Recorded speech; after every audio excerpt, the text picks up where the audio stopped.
I just wanted to add that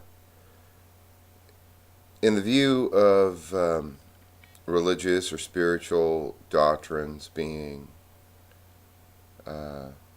psychological maladies, inoculations to psychological maladies, and then trying to understand just what at the source is the malady itself. So the religion or the spiritual doctrine is the inoculation, not the disease or dis-ease. Well, that requires a psychologist, so to say, or a psychologist of sorts. I don't profess to be a psychologist, as I said earlier.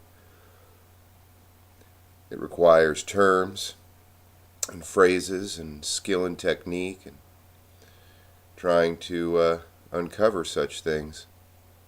And what I wanted to say here in this part was that the psychologists can only go as deep as they have gone themselves.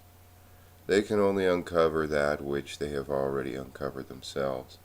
Otherwise, they're on a mystery adventure journey just as the patient is.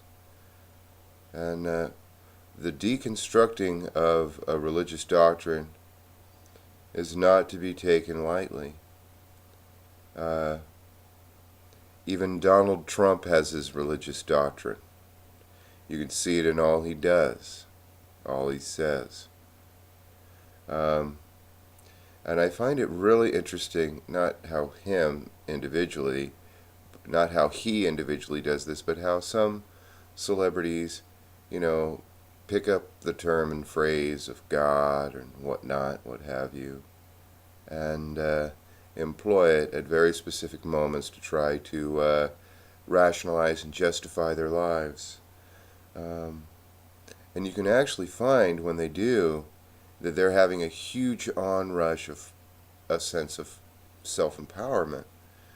And then they say, oh, but this is for the glory of God.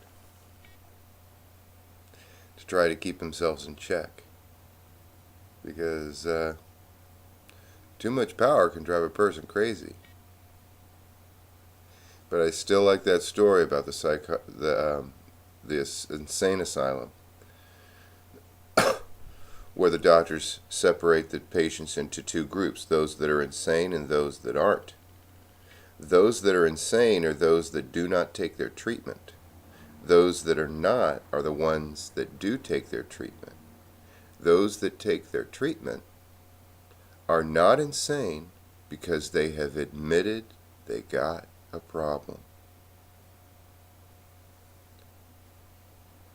So it's very important that the psychologist, if you will, knows where they're going and where they've been and what they're about.